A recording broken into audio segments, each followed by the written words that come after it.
Today, we are going to learn about ordinals and inscriptions and getting rid of them. This little guy over here, he represents me. I am the old man with the stick saying, get off my lawn, I do not like ordinals, I do not like inscriptions, I do not like green eggs and ham. These guys are examples of some of the inscriptions that have been put on Bitcoin's blockchain. You may recognize some of them. These are classical images from Bitcoin history, and well, this one's from a different blockchain. But yeah, today I'm going to teach you how Bitcoin's UTXO model works, why it wasn't a great fit for NFTs until Ordinal Theory came along and fixed it, and now we can use it for NFTs. And I'm going to do a little sidebar at that point and talk about whether ordinals can kill Bitcoin, which is what really excites me. It's a battle, you know. I'm trying to kill them, they're trying to kill me. It's great. And then we're going to make one. We're going to make an inscription, and I'm going to teach you how to stop the madness, how to stop it on your own node, and get rid of those things. Get them off your lawn. Ready? Yeah. Let's do it. Okay, so Bitcoin's UTXO model. I like to use the analogy of unmarked pennies. Satoshis are like these little unmarked pennies. See this little animation? Yeah, I know how to do front end. That's what that means right there. And we have these little unmarked pennies called Satoshis that do not have any identifying marks. They're indistinguishable from one another. And that makes them not great for NFTs for reasons I'll get into in a little bit. A UTXO model, the one that we use in Bitcoin, is like breaking apart a roll of these pennies. So if you've got a Bitcoin address, it's probably got a bunch of Satoshis in it. Maybe 10,000, maybe a million, however many Bitcoins you have in one of your Bitcoin addresses. You can think of that as a stack of pennies, where each Satoshi is a penny. We got a question in the back? What's up? Bitcoin address would be like a Bitcoin account? A Bitcoin address is, yes, it's kind of like a Bitcoin account, but let me show you what they look like. Bitcoin example, Bitcoin address. A Bitcoin address looks like this thing. Have you ever seen that before in your wallet? Anything like that? Or maybe, what's another one? A couple of examples of Bitcoin addresses might be, are they going to give examples in here? No. Well, they look like, oh yeah, there they are. These are examples of what they might look like. This one, that one, that one. You might see these in your Bitcoin wallet. Those are Bitcoin addresses. That's where Bitcoins live. Okay. Now, back to this. They work. The Bitcoin's UTXO model works kind of like breaking apart a roll of pennies. So if I have a roll of pennies and I want to give you some in Bitcoin, what we kind of do is like we snap it apart like this one over here, and I'm going to give you like 20 of mine. I'm going to keep the remaining 30, but I'm going to like take one out and give it to miners for a fee. And that's sort of how it works. Then you've got a little stack of pennies, a stack of Satoshis in your Bitcoin address, and I've got one in mine, and it's like we broke apart that roll. But also, like a roll of pennies, UTXOs are one-time use. Once you use them, they're gone. You have to wrap it up in a new piece of paper because you destroyed the one it was already in. The wrappers are one-time use, UTXOs are one-time use. You destroy them when you use them. Which makes, once again, really bad for NFTs till Ordinal Theory came along. Another thing, they're not ordered. So one thing that breaks down with the analogy of pennies is that you can kind of see this one is the first one, and then as they go back, there's like an order to them. As you take them out, you can like say, I'm giving you the first one in this roll. But Bitcoins don't have that. Satoshis are unordered inside of Bitcoin UTXOs. So I here using analogy of a penny jar or a piggy bank, where once you put the penny in the penny jar, you don't know where it's at anymore. You know, maybe when you break it open to take it out, they're all mixed up, so you don't know the order of them. But here, what we're doing is, if I'm going to take a UTXO that I've got, it's got some Satoshis in it, unmarked pennies, I'm going to break it open, and I'm going to send you some, right? I'm going to put like 20 of them in your new fresh piggy bank over here, your UTXO. I'm going to put the remainder in my own, right? This is what we call change addresses. I'm going to put some of them goes to you and the remainder goes to me. That kind of makes sense? UTXO model here? But these are all one-time use. If you want to spend yours, you got to smash them and then make a new one every time. They're one-time use. Okay, the piggy bank is not your Bitcoin address. Your piggy bank is actually on the blockchain. It looks like this. It's got a transaction ID number, which is a 32-byte string, and then an output number, which is like if a transaction had several, sent money to several addresses, yours is going to be numbered which one of yours it is. So it's not actually, your address never shows up on the blockchain, but what shows up is the transaction ID and a number representing which output was yours. Your Bitcoin address is kind of like a house that you might deliver these things to. Because I might send you 15 different UTXOs, 15 different piggy banks. I might send them all to the same address. Bitcoin addresses are reusable, not recommended, but you can do it. And yeah, so your Bitcoin address is different from your UTXO, different from the piggy bank. Cool, so why is this not a great fit for NFTs? Well, it's because NFTs are supposed to be non-fungible. You're supposed to be able to tell one NFT from the other. One's supposed to look like a monkey, and the other one's supposed to look like a Pepe. And they're different, right? But Satoshis aren't like that. They're unmarked. You can't tell the difference between one Satoshi and another. You can't even use the order of them because inside these piggy banks, they're unordered. We don't know what the order of them is. So they're like unmarked pennies with no identifying characteristics. This is very unlike NFTs.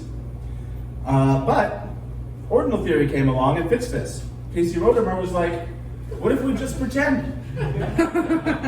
Everything in Bitcoin's made up. Cryptocurrencies aren't real. We can make up numbers. Let's just do that. So he went through, and for every Bitcoin that's ever existed, he wrote down a number for it. Well, he didn't, like not physically, but he wrote a little script that went through and gave a number to every Bitcoin, every single Satoshi that's ever existed. And he pretends that Bitcoin uses a first in, first out model. So if I break open my penny jar, and I'm going to take some of these pennies and give one to you, that's the first in part. The first penny that goes in, we're going to pretend is the first penny you take out of it later. So when you go to spend it, you take some out of your penny jar and give them to me, you're just going to grab the first one, and you're going to say, this one was the first one that went in my penny jar. And I can't tell, because it's unmarked. So we just pretend. Just say, yeah, we're going to pretend that it's the first one you bring out was the first one that went in, and now they have an order. Great, that's great. We can use that for NFTs now because we can distinguish between individual Satoshis by pretending they're different from one another. Bitcoin can't know if ordinal theory is true or false. If this little kid comes along and says, this one was the first Satoshi that entered my UTXO, and he's telling Bitcoin this, Bitcoin's going to be like, I can't tell. Go for it, you know? Because it can't tell. It is unable to distinguish one Satoshi from another. So if you come along and say this is the first one, Bitcoin's not going to throw an error. It's just going to be like, cool story, bro. All right, so that's Bitcoin. That's why it works. The only thing it doesn't do is throw an error. Like that's all he needed. The very small standard he needed to make this thing work was make Bitcoin not throw an error when you're using this. And he figured it out. He didn't have to make it real. He just had to make it not throw an error. And that's where it is. Okay, so here's a sidebar. Now that we can use Satoshis as NFTs, as these fungible items, or non-fungible items, can that kill Bitcoin? Because fungibility is actually a really important property. Satoshi talks about it in the white paper. Fungibility is the indistinguishability of one Satoshi from another. One way that we often attain that in Bitcoin is through a coin join, which is what this represents. This is like a way to attain privacy in Bitcoin. So we got three people over here. I'm going to call them Mike, Steve, and Dave. And they've got a couple of different Bitcoins, 3 different ones. They want some privacy. They don't want their Bitcoins to be easily associated with their identities. So what they're going to do is they're going to create a coin join, which is a big Bitcoin transaction. They're all going to put the same Bitcoins into one big Bitcoin transaction. They're going to randomize the inputs and outputs. That means that's what I'm representing by shaking the box here. They're randomizing, whose is whose, where they end up. And at the end, they're all going to give a new Bitcoin address, and their Bitcoins are going to come out of this transaction into a fresh new address that no one's ever seen before. And when you do this, you break the links. If Coinbase knew that he had a Bitcoin in address A, it doesn't know which of these addresses his Bitcoins are in, because it's random. And if it's like he goes to Walmart and spends this Bitcoin, they know it came from this address over here, but they don't know if he was Mark, Dave, or whoever the other guy I mentioned was. because that's what coin joins do. Ordinals, arguably, break this. Because in an ordinal situation, they've got serial numbers now. The whole point of ordinals is that when you put a Bitcoin into a transaction, it's a first in, first out model. The first one out of that is, we pretend it's the first one into that thing. And if that becomes popular, police officers could show up at your door one day after you've used a coin join and be like, hey, you've got an illegal ordinal. You've got one that's on our blacklist. That one was stolen from Mt. Gox or whatever. And you have to give it to us. You could be like, no, this came from a coin join. I'm totally innocent. You'd be like, ordinal number's on there and it says it's from Mt. Gox, we're taking it.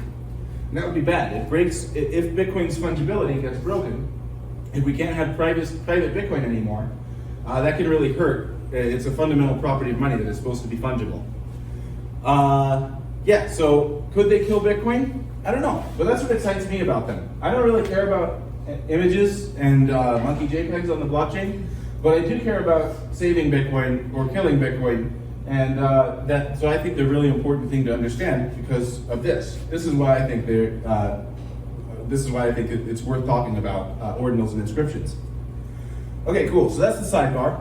Everybody else is interested in the monkey JPEGs. So let's talk about how to do that. Inscriptions. The basic operation is pretty simple. You send yourself some Bitcoins. You put an image in the transaction's witness data.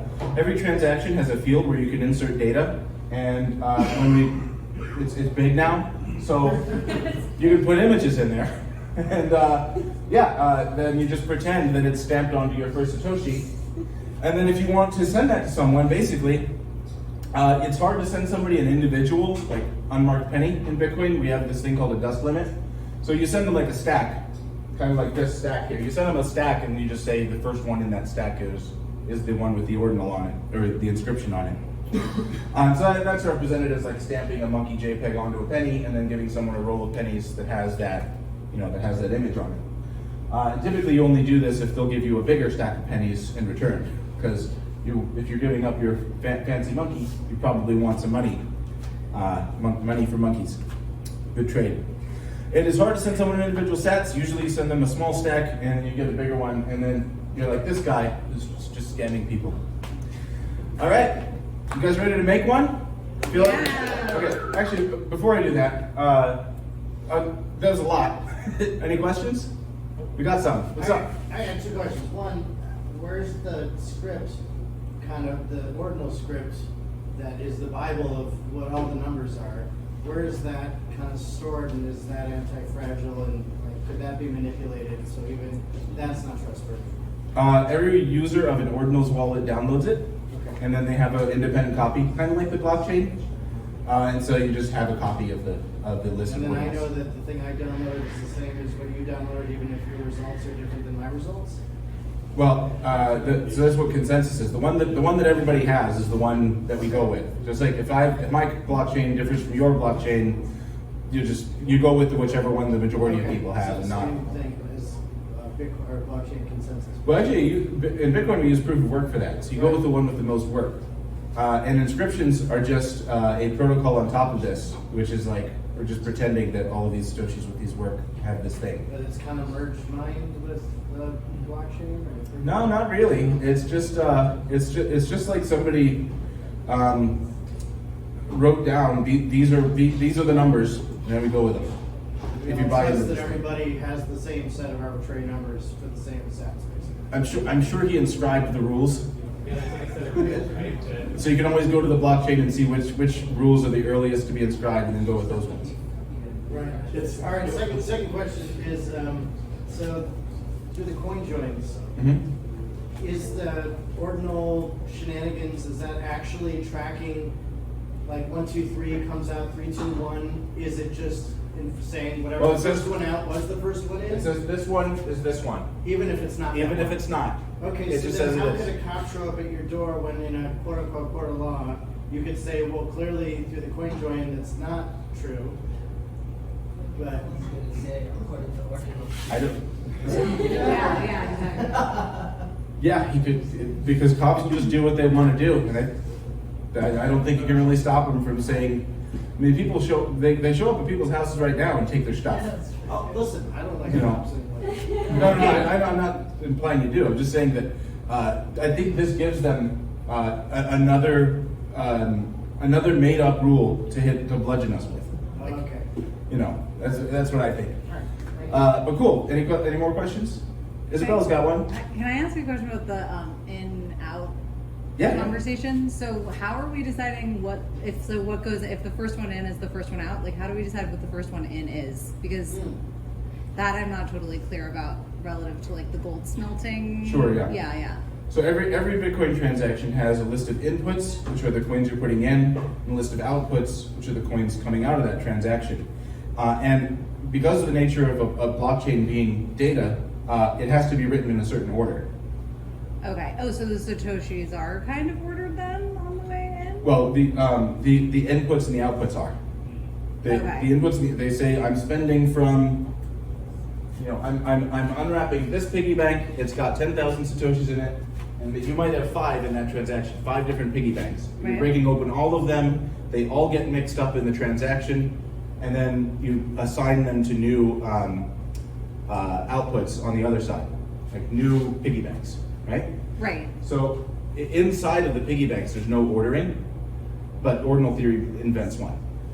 Okay. That make sense? Yeah. So Bitcoin, there's no in and out at all. I mean, obviously, I know there's no. Yeah, there is an order to the piggy banks themselves. They're gonna, in each transaction is gonna be like, this one's first piggy bank, and the second one's the second But piggy it's bank. not at the Satoshi level. It's just Not at the UTXO Satoshi level, yeah. Okay. Got it. Another question? What we got? So ordinals, they're built on essentially like ducks, essentially, right? Well, they're kind of bigger than Dust. Right now, the typical transaction size is the stack size is 10,000. Okay. So what if I go back to this image where we have the penny stamped on a bunch? This stack is usually about 10,000 sats, which is a bit bigger than Dust. Dust is like 500. Let's say we get an ordinal and I buy it from somebody, Yeah. and I sell it to somebody, I sell it to another person, and it gets sold 50 times, changes hands. Mhm. Now, how does that person pull up and flex that that's the original ordinal? Like, you can scroll through transaction history, like, okay, came from there, came from there, came from there, all the way back to the Well, original. your wallet does that. Your wallet traces the history of all the things, and the ordinal. So the wallet that knows Ordinals So Theory. there is an official ordinal wallet that'll show this is the original, like somebody else can just upload the same picture. Yeah, there originally was one official one, and now there's like 15 Yeah, okay. unofficial and official, and they're coming out all the But time. now if I sold my ordinal, it's just Satoshis, I sell it to Coinbase. Yep. You know, somebody will get those Satoshis in the future, then that would be their ordinal, right? Yeah, one guy inscribed a message on his Satoshi, and it was like, this Satoshi entered this space or whatever at this amount of time. If you find him, if you find this Satoshi, post a message at my website or something like that. And then he like made a game of if you happen to get his and look it up, you could just find it because he just put it on an exchange that doesn't know about ordinals. You could write over the ordinal, and you send it to somebody else, they could also put another Yeah. image on it, right? Yeah, you could. Write over the inscriptions? No, I think Well, there I would don't- be multiple. But there'll be multiple, so you can go back to the original. Each time you transact it. I believe that right now the ordinals, every ordinals explorer that I'm aware of, will only show the first Okay. one that he wrote. saves it, Yeah. But I think there is plans to make that so that if you inscribe it multiple times, it'll show all of them. Gotcha. And they might have already done that, or maybe they never will. But right now, I As long think as the it's originals just stay intact, that's all that really matters. It's not much of this. right. Yeah. Wait, so if I have a UTXO with 10,000 sats Mhm. and it can only have one inscription, that individual UTXO? No, each Satoshi can have its own So inscription. I could inscribe it, 9,999 more times. You could inscribe, well, you aren't inscribing the UTXO, you're inscribing the individual sats within. Right. So you could have the top one, have a different sticker than the second one, a different sticker than the third one. They could all have their own inscriptions Gotcha. in one UTXO. You guys are asking great questions. Thank you for the good questions. So it's all made up, is what you're saying? It's all made up.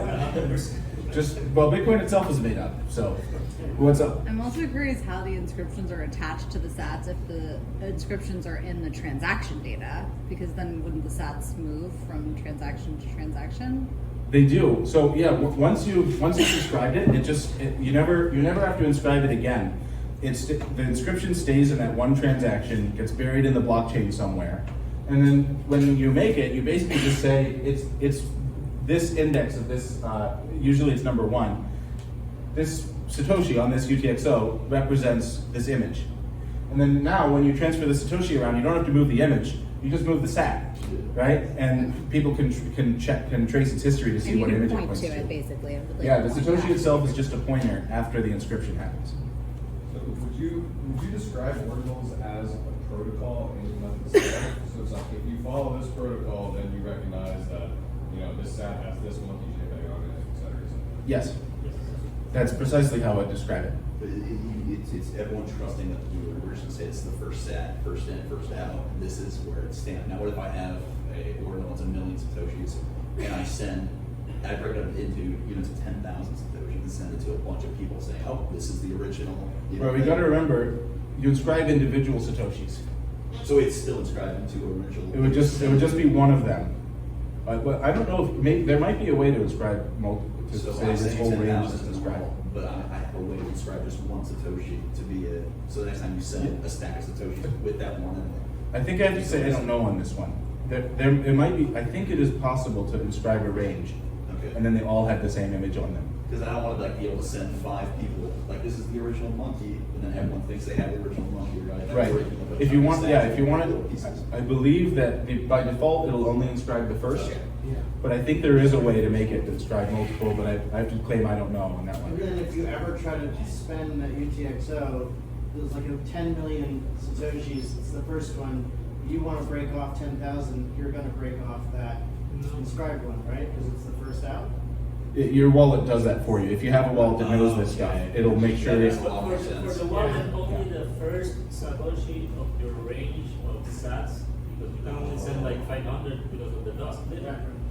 So the first withdrawal from your wallet. will Only the withdraw first that. Satoshi is the one that is inscribed. That makes The a lot only more sense. ordinal. It's is ordinal that. wallets, that's kind of what they The other 499, So I they're can split given them by away. 2, saying they're the same thing, because the first You cannot transaction out split will be the ordinal. Yeah. So I guess So what I'm it's- saying is if I send you Yeah, that like makes a lot more 10 sense. Bitcoin in one transaction, There the could be a first moment. SAT is the ordinal, then there's no way for me to ever do anything with the other 9.999 Bitcoin because the first SAT out of that transaction will be the. Well, it's still sellable, it's Bitcoin. You can send a small transaction out of that. Oh, and to send it to a different. Yeah. Okay. Or you can put another monkey on it. Stack them like that, because Bitcoin hates it when you try to send just one. It's system. Yeah. Yeah, The rest is just the gas, essentially. It hates it. For now. it doesn't like it, but you can do it. Okay, so everyone, we got more questions? You good? All right. Next part of the presentation is to make one. Let's make an inscription. Then I'm going to show you how to block it from your node if you're running a node, so you don't get it. All right. So to start with, we need to go to the Ordinals website. Ordinals.com has a wallet where you can download a copy of this. One nice thing is that right when you're going to present about Ordinals, the Ordinals.com website decides to crap out. .net is the same as it's. It'll load it. .net is faster. Ordinals.net. That did load faster. Cool. So you go up here to wallet, and this is where you're going to download the wallet. And this is the part where normies freak out. They're like, what's this? I see code, I see directories, it doesn't look like a website. Where's the download button? The download button is over here. Here's the download button. Doesn't say download, does it? If you're not freaked out yet, just wait. You gotta scroll down again to find these things. This is the download button. Sorry, buttons. And you gotta figure out which architecture your computer is running on so you can download the Ordinals wallet. Because Casey, he's not a front-end dev. Well, here's where we're at. We got Ord wallet right there. I'm gonna download that. I already have a copy, so I'm just gonna replace it with this new one. All right, you got that. Is this a little scary for anyone? Is this a little frightening? Wouldn't everyone wish there was an easier way to do this? I certainly would. So Topher and I have been working on a new way to do inscriptions, which is way cooler than doing all of that stuff and I only got a tenth of the way into. You guys ready to learn about the new way to do ordinals? Let's hit it! Sorry about that. I love that song and I wanted to pump it up. Okay, so Topher and I have been working on a new thing and we call it inscribetheplanet.com. www. Oh yeah, you have to put www. Inscribetheplanet.com. That doesn't work. And it didn't work. Shoes and crackers. This is supposed to work? Come on. Come on. You can do it. You do it So different. what happens when you buy a domain the day of? We did buy this today. Yeah. We tried Chrome. Yes. Turn off the VPN. Still not working? Okay. The IP. Tomorrow, you'll be able to do the cool thing. But today you'll have to go to GitHub again. GitHub.com/Super Testnet is my GitHub. Tomorrow it'll be inscribetheplanet.com. Can you just type the IP ad? Just insert the IP address. It's like a Cloudflare IP address or GitHub Pages or something, so I don't remember. And then Inscriptions Online is this. Okay, and now we can go to, I'm gonna throw this up on Bitly in a second so that you guys can go here if you want to. It's getting .io. .io, right? Okay, this is the new one. All right, and let me throw this on Bitly so you guys can copy the link if anyone wants to pull it up on your phone. Tomorrow it'll be easy because you'll just go to inscribetheplanet.com, but demo day, we failed. Okay, there you can type in that short link if you want to. That's a little What shorter. about your camera phone? Of course, that I think that's a capital I, but it might be a lowercase l. So there, everyone got it? I will give it another 20 seconds.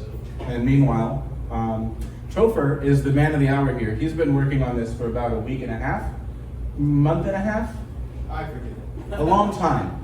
And today, I saw that he made it so you can do inscriptions with JavaScript. And I was like, let's just do that. Let's make a website for it.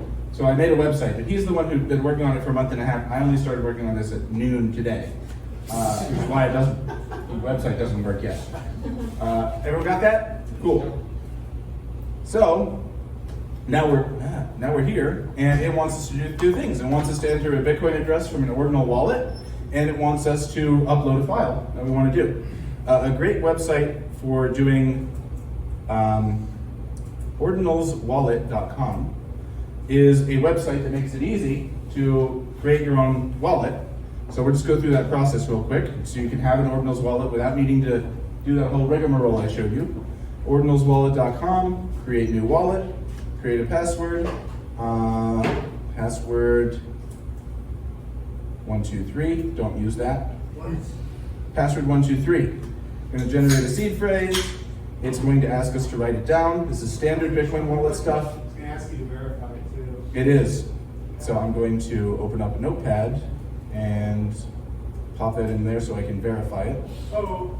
Paste. So those are our seed words. That's our backup. It's going to want us to tell it what number 3 was. It was liquid. Where's liquid?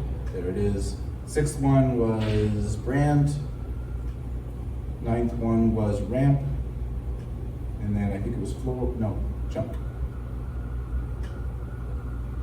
Okay, success. So we have a Ordinals wallet now, and this one gives us a couple of nice, easy send and receive buttons. I think that's easier than the other thing. So we're going to hit receive and copy this address, and this is where we're going to receive the inscription we're about to make. It's going to go right there. Now we need a picture, or it doesn't have to be a picture. It can be any kind of file you want, but I think we should do a picture. What do you guys think? Yeah. So, let me see. I'm going to do this image.ping. It is a 1x1 pixel. It's about this big, and it's transparent.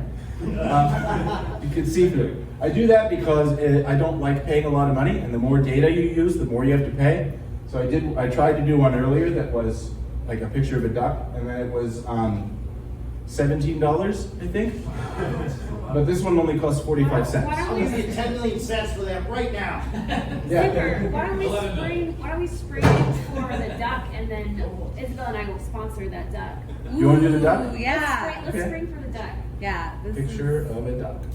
Do you have a particular duck in mind? No, don't mistype this, by the way. If you're doing this, yeah. Mallard, Mallard. You want a mallard duck? Or Howard the Duck. Mallard or Howard? We need to vote. Howard. Howard, Who's right. Howard? Howard the duck? Okay, we gotta do Howard the duck if she doesn't know who he is. Who's that from? He's a well, He's the guy that lived in the he is the reason for Marvel's success. Yes. I've never Oh, heard of yeah. this duck. He's definitely not on. He's definitely not striped yet, for sure. Don't use the copyright. This was like Use the fourth one for sure. That duck is. an early Marvel film. He's technically a character in Marvel Comics, and Marvel made like an official movie about I him like the in the 80s. regular mallard. Oh man, way better. I want a smaller file size. Yeah, what's the size? I will make it smaller.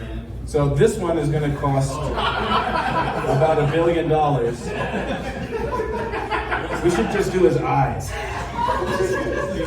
Yeah. No, but we're going to go to imagery sizer.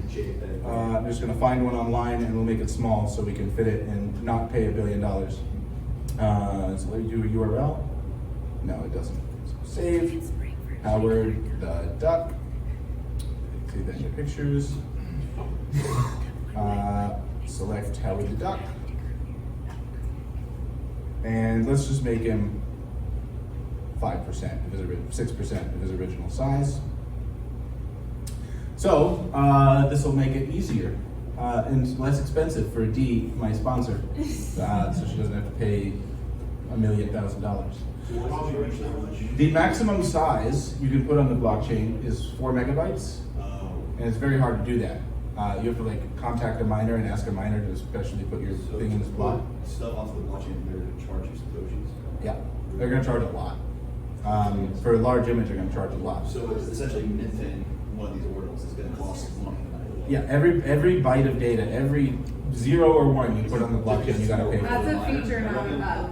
Well, Yeah. Is now you can't make a million Yeah. fake ones. That is a feature. Yeah, that's Right now, it's like a couple of platforms with like, I think you only. That doesn't seem right. 6%. yeah. Oh, I wanted to do 94%.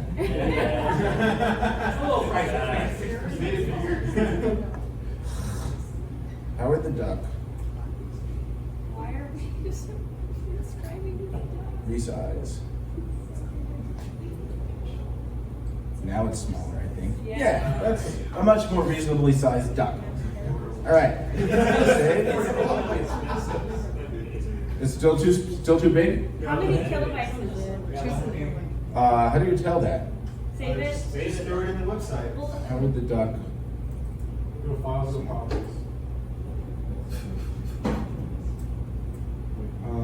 Let's see. Howard the duck, small, and it is 37 kilobytes. okay, that's Is fine. that fine? Yeah, that's Okay, fine. cool. So now we go back to our. We'll say how many Satoshis a kilobyte? I'm not sure what the mempool says right now, but this will calculate it for me. I'm gonna do it. It's backed up. So We might not Howard get the the next duck, small. block. And we hit submit. And this tells us that it's going to cost $194. Howard the duck, smaller. Even smaller. Okay, we'll make it Nice. 1 pixel. So you see, 6% of 6%. you may, some people are getting rich doing this, but you might get poor. It's from his eyes, so it only shows that. Just like that? Angry Howard. Use BSV. I So, think I the think fee. I think the fee. We rate agreed might on be Howard the a Duck, little- not Howard the Duck's eyes. So what'd you say? What, Vicky? what fee rate are you guys doing? 'Cause Max. The mempool's way backed up, so We'll do 99% size reduction. it's like 120 blocks. Select the image. it's probably doing like 15 sats per KB or per I byte. think that's the price right now. Let's see what he looks like. I wonder if he's going to be too small for anyone to be reasonable about. Go back to the 1 pixel.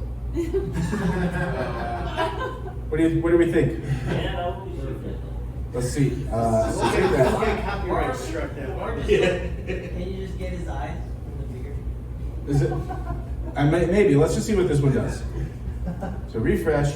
I gotta put my address back in. I'm telling you guys, this is so simple. Such a simple process. It only takes us 10 years. $37? No? I'll sponsor it. Do we want to pool together? And do a, Do what pixel? Ooh, it's like it's 492 sats per VByte right now. 492? Very full, it's crazy. Put it on lightning. Can't we set, like turn the feed out just a little bit, maybe? I'll have to recode it because I told it to do. I may have broken your microphone. It's okay. It's still recording though, right? No. It's expensive. The battery fell out. Well, why don't we swing it? Why don't we just go for this $37 deck? We're gonna do this $37 guy? You okay with it? Yeah. All right. So all we got to do now is pay this Bitcoin address, and it should do it right immediately for us. So I'm pulling up my Bitcoin wallet, scanning this QR code, and yeah, that looks right. $37. What'd you say the fee rate is? 500? A lot. 500 sats? Yeah, 492 sats per VByte. That is amazing. Mempool.space has a great visual explorer of the mempool. So I'm just gonna do 70. People are paying hundreds of No, dollars. it's only 9. It's only 9 cents per byte. What are you talking about? Oh, I'm looking at this block right here. Just the future of it. That's okay, but that's not what we're doing. That's Alright. the most somebody Well, it paid. was 2 years ago, so. So sending the payment, and now I've sent it. Any second now, this website should detect that I've sent the payment, and then we should see Nobody used something it. cool. Thank you. Can you put all this together, Super? Yeah. Wow. Success. Your image will shortly be inscribed in the Bitcoin blockchain in this transaction. You Is can it do it right obviously here. shortly or shortly? Huh? I don't think it'll be very long. It's right there. Yeah, we did the front end too. All since noon today. I'll show you. Hell yeah. 30 The cents. file is visible right here. All of that is the file. That's the doc on the blockchain in hex encoded format. It's a lot for a small block. Yeah, 37 kilobytes of data right there. And because of Segwit, we can put all that in a pretty small. Yeah, because we don't need to do a lot to do that. Also, I think ordinals.com is a popular inscriptions explorer, and I think it'll only show this once it's confirmed. But we can check. Let's just see what So happens. this will show the actual. Yeah, it will, but only once it's confirmed. Okay. So you can. Wallet. The wallet should show me as well. Hey, Super, so is this the only one of its kind that can do this? Or has anybody else made this before? No, we're the first. I unveiled this. Yeah. So by the way, What if this. there's a chain reorg by one transaction will it show and then remove itself? It would show and then remove and then come back again probably the next block. Okay. Or probably the same block So no one has actually. thought about making one of these yet? They definitely thought, but doing Taproot in the browser has been hard. So this is a first, by the way. There's no other website that lets you do this. We're the only ones that have managed to do Taproot in the How are you browser. monetizing it? Huh? Are you monetizing it? No. No, there's no monetization. But Donate button. Topher, do you want to add a donate button? Sure. Okay, we might add a donate button. But yeah, okay, so thank you for reminding me. I've shown you how to make them. I haven't shown you how to block them. So yeah, I will show you how to block them, and perhaps by the time we come back, this will be confirmed, because this little arrow means it's in this block, or it's expected to be in this block that comes out next. But it's up to the Top miner. dollar for that block. We paid a pretty high fee. Yeah. So we'll see if it gets in there. But in the meantime, I'm going to show you how to get them off your lawn and not have them on your node. So for this, I do not have a simple website to show you. We've got to do it the hard way. We're going to go to bitcoincore.org. and we're going to download the latest release of Bitcoin Core. This is the full node software that runs the full rules of the Bitcoin blockchain. It's pretty cool. Let's go download it. Isn't this nice? I mean, this is like a much easier user interface, like clear what buttons to click if you're on various systems. I'm on Linux, so I'm going to use this one. And we're downloading Bitcoin Core. In order to block inscriptions, there's two things you can do. You can block them from your mempool, and you can block them from your blockchain. So let's talk about what those mean. The mempool is what this, the mempool is over here, and the blockchain is over here. This is a Bitcoin Explorer that shows you these things. The mempool contains all unconfirmed transactions, all the transactions that are trying to get into the blockchain. They've paid their fee, but they're not in yet. And then the blockchain itself has all the stuff that has gotten into the blockchain. I think that kind of makes sense. These guys are waiting, they're sitting in a pool, waiting for somebody to pluck them out, stick them onto the blockchain. We like to mix metaphors in Bitcoin. Yeah, so our guy is sitting in the mempool somewhere, and you have both of them on a Bitcoin node. You have a mempool and you have a copy of the blockchain. You can remove inscriptions from both. So I will show you how to do both now that it's downloaded. First, I'm going to need to open up this. Because I'm using Linux, I'm going to do it the super hardcore coder way. For most people, this will be a zip file, and you'll just click on zip. But I'm going to do it the hardcore way by saying tar xvf -xvf, and then bitcoin-24-01.tar -x86. There we go. So I just unpacked Bitcoin Core, and if I go into that folder, Bitcoin 24,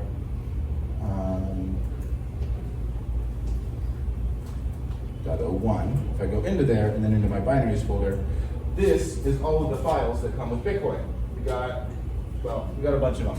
But the one we're going to use is Bitcoin QT. And this is Bitcoin. This is what Bitcoin looks like. This is what the node software looks like. And it is telling me it's synchronizing the blockchain, doing a bunch of stuff. It's also running on a local test network because I have a configuration file that I told it to do that with. But we're going to go edit that. Options, open your configuration file. And here is where you can change how your node works. This I created before, so this is why it's on testnet, or reg test, because I'm Super Testnet, I use testnet for everything. You can comment that out with this, and then it'll go on to mainnet. And then the other thing I'm going to do is I'm going to add something called blocks only, equals 1. And when you run in blocks only mode, you get rid of this hash. Nothing over here will appear on your node. And therefore no inscriptions will appear in your mempool because you don't have one. So you can block them from your mempool as easily as that. And then the other thing we're going to do is we're going to turn on something called pruning. Prune equals 1. When you turn on pruning in your configuration file, that will make it so that you don't keep the full blockchain, you only keep back to about here. You only keep this set of the blockchain. So the blockchain, you don't need to keep the whole thing in order to run a node. You can discard all of it except the most recent blocks. And that's fine to do. You never use the old blocks. They're just old historical data from long ago, from transactions days and days ago, and they're not going to change. So you can just throw them away. And yeah, that is what we're going to do. Then you don't have inscriptions anywhere past here because you don't have anything, and you don't have inscriptions anywhere in front of here because you don't have anything. And you're just running a very minimalistic blockchain. So I'm going to save that. Are there inscriptions on the blocks that you do have though? Yes, there are. But they'll quickly disappear as they get past the threshold. And so I will close out of Bitcoin Core now that I've saved my new file, and we'll run it. And we got an error. You can't index all of the transactions if you're doing this, so don't put that line in when you're doing this on yours. And now we're making a new copy of the blockchain. We're going to synchronize up through through all 14 years that Bitcoin has existed, and look, we're already making progress. But yeah, this will only keep the latest 550 blocks, and it won't have a mempool. And then you don't have inscriptions except for a very small number of them. So there you go. We've made an inscription. We've learned how to block them, and that's basically it.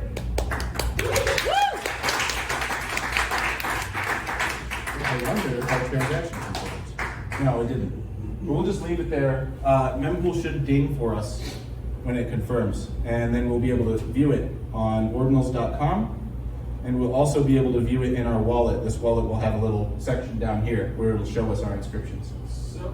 So you blocked it on your node, right? Could Yeah. you always bring it back later?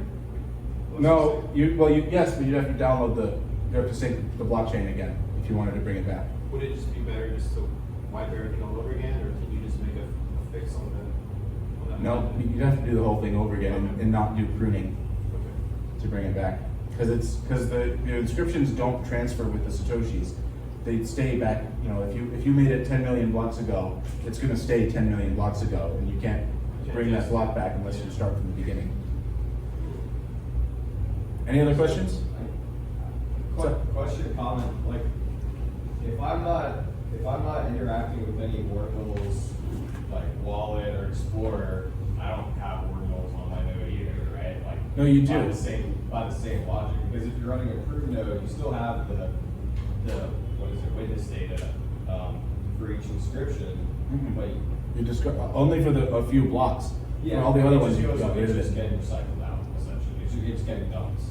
Yeah. After a certain point. But like, I mean, either way, it's there on the new blocks, and then as long as you're not, like, I still have to download it, right? It just Yep. just eventually leave. Well, you say have to. You could, if you really don't like inscriptions, you can just leave Bitcoin. You can't stop it. These monkeys, they've taken over. Barrel of monkeys is what Bitcoin is now. I'm thinking about doing that. No, I'm kidding. I am on the campaign team to reduce the block size from 4 megabytes down to 1, and that will at least reduce the size of the monkeys. No one seems to be on board with that, but a few people. What's up? I was gonna say, are there any what are the risks associated with going back down to 1 theoretically? Transactions would get more expensive. There'd be a lot less space for transactions in the blockchain, and yeah, basically that's about it. And I you don't think- segment the network. Yeah. Not if most people upgraded, because there's no rule that says blocks have to be bigger than 1 megabyte. So if all of the blocks happen to be smaller than a megabyte, the old plans would just say, yeah, they're just small blocks. That's fine.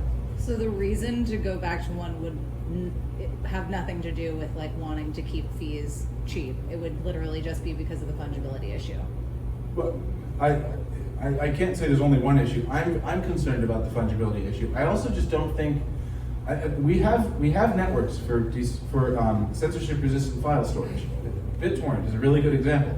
It's been around for longer than Bitcoin. It's really good at sending monkeys to people. I recommend using that. Bitcoin's money. Like, to me, I opted in to run Bitcoin because it's money, and I want to make a censorship-resistant money. So I don't think Bitcoin's a good place to do monkeys, and that's one reason why, personally, in addition to the fungibility issue, I just think it's an abuse of the blockchain, in my opinion. So did Taproot enable that? Is that what Taproot did? No, you've always been able to do this. Segwit is more the culprit because Segwit increased the block size from 1 megabyte to 4, and so now you can make 4 megabyte monkeys.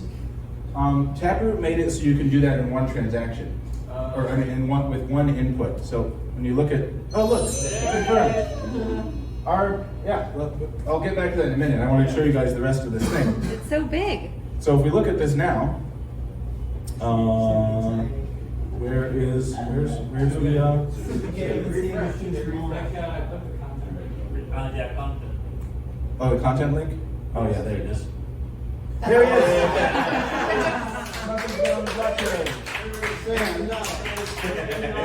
If we check in here, there he is. You should send that to T. You should send it to T. No, I don't want it. We could do it. I'll start at $1. I go $2. I was gonna say, if someone wants to buy it off of me. Somebody has that Four. seed price, like We have 4. We have Exactly. 5. It's the move. 4 down. We have 5. 4 down. no, I've got the seed phrase. 6. Or actually, all of us have it. 'Cause you all saw it. anybody can move that. Yeah. we- The floor Here's a fun has to- exercise. Did anyone write down my seed phrase? Because if so, you got the duck. You got the duck. I know the third, sixth, ninth, and 12th word. You know the first six, the first It'll only three. take you a few million years to get. You should list it for sale and then, I've never done this before on this website, so I don't know what happens. It's But being recorded. $1 for that. There you go. Somebody's totally gonna pay. That's what I wanted to do. Now that seed phrase possibility. How much is that, like, whoop? $12 million. there we go. 500 Bitcoin? Jeez, you should have got it for $5. That's pretty cool. It's for sale. You can go buy the duck. So, how do I see what's all up for sale right now? Can we put a description on it? I don't know. This website's kind of new. Super, Jacob had a question about the site. Who made the Ordinals model? I don't know. You might lose your money, by the way, by using it. I can't vouch for it. I can't vouch for any of this. Somebody already. I don't know whose website this is. It popped up a few days ago and it looked good, and I was like, okay, I like things that look good. But it could very well be a scam. The fact that you're selling JPEGs indicates it might be. That question, that Taproot question? Yeah, well, I forget. So yeah, what did Taproot do? So I told you that SegWit made it possible to have big monkeys. You could always have small monkeys. And yeah, so I'm going to look at our transaction, which is this one. So this transaction has one input. That's why there's just one big branch here. One input, one UTXO being spent, and it makes basically just one output and then a little bit went to a fee, a mining fee right here. But yeah, most of it went to the fee, and a little tiny sliver went to the new address. The new owner, the proud owner of the monkey, or of the Howard the Duck, he has 1,000 sats in that wallet. Just 1,000 little satoshis, and the first one of them has the duck on it.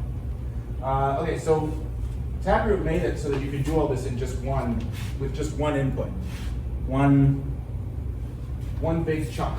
If you wanted to do this with SegWit, you need to split it up. If you had a really big monkey, you'd have to split it up into several inputs. Each input gives you more space. And if you did this before SegWit, before Taproot, you could do it in chunks of 10,000 bytes each. And before SegWit, you would have to do it in chunks of like 1,500 bytes each. So you have to have a lot of inputs to do this. And you could only go up to 1 megabyte. But the main culprit is SegWit because they increased the limit to 10,000 bytes per input, and they made it so the monkey could be as big as 4 megabytes. And then Taproot just made it so you could have just one input, which is cheaper.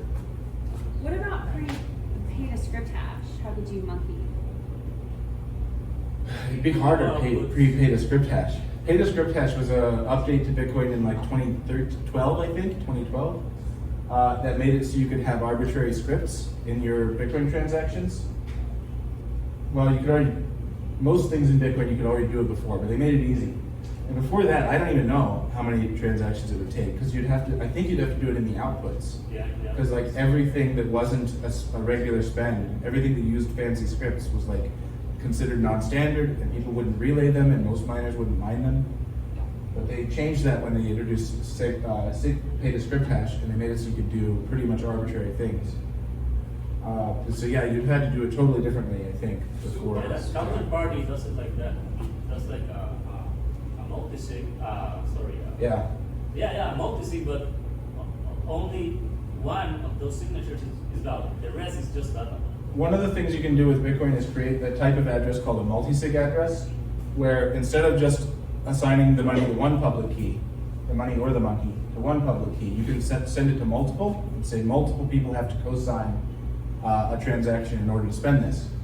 And there was a trick you could do with that from before 2012, where you could make a bunch of, you could list out a bunch of public keys, but none of them were actual Bitcoin public keys. They were just the data of your picture.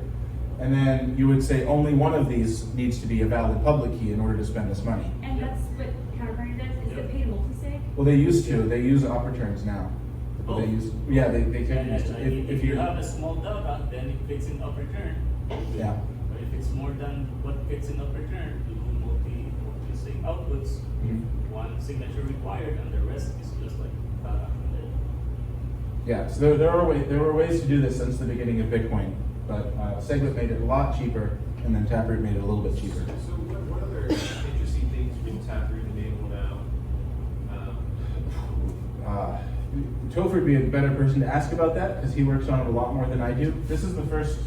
Well, no, it's not. I've done a few other Taproot things, but I don't know. Taproot probably enables a lot of things, but I can't speak to all of them because I haven't played with it very much yet.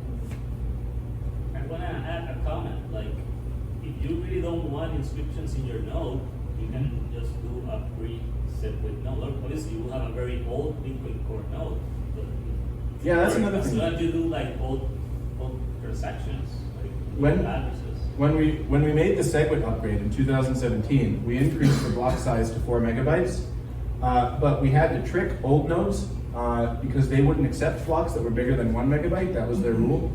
So we made this like separate structure for Monkey JPEGs and other things that we would put all the data in, and then we just don't send them to old nodes for SegWit. We don't send that extra data to them. And that's how we managed to make the block size bigger, but still stay compatible. So what he pointed out is if you really don't want the JPEGs, run an old node. They're still compatible. You can find them on bitcoin.org, bitcoincore.org. If you keep scrolling, well, maybe you can't. Well, you can find them somewhere. And just run a really old one from before 2017, and no one will send you their JPEGs. We just won't show up in your blockchain. So that's an option. Will all the like Umbrals and some of these other ones do they accept these? Yeah. inscriptions now? Yeah, almost everyone accepts them. Hardly anyone's doing what I'm doing down here with the, blocks only mode and I wonder crew. if there'll be an option later to accept them. So, yeah, are there any other questions? Are we good? I think we're good. I think I'm going to, I want to transfer this duck. Cold storage. Well, just back to my wallet, so I get that 1,000 sats back. You're gonna burn the duck? Yeah. Does someone want him? Does anyone want the duck? He wants one. Okay. Yeah. The highest bidder was $6. There was a bidder for it. $6. Yes, and I got $6. I'm sorry, I didn't realize there was a market for this duck. I'll put him back up for. I'm gonna make it 20. How much is zero? This is a PlebLab donation. $12 is the bidding offer. Password 123. So if someone's willing to offer more than 0.0005 Bitcoin, you can have the duck. Interesting, that's it. I'm good. Let's see. I don't know what's going to happen actually. So let's list for sale and someone do it. Like, I've never. just $25. They got from this meetup. This duck is priceless. This duck is priceless. It's a great deal. This site. I think the site takes a fee Duck is. because I put in 005 and it looks like they're going to take a little bit of that. Everyone's swiping it? There's trustless tea list. I don't know how to do this. Is there a way to? Well, Is there a duck in here somewhere? Is it duck? well, Someone Check them out. Someone took it. Let's see. This is great. Our number is 457689. So we're down about 300 from here. It's a lot. I mean, all those are. It's a lot. People are just I'm grabbing everything. people are inscribing everything, even Howard the Duck.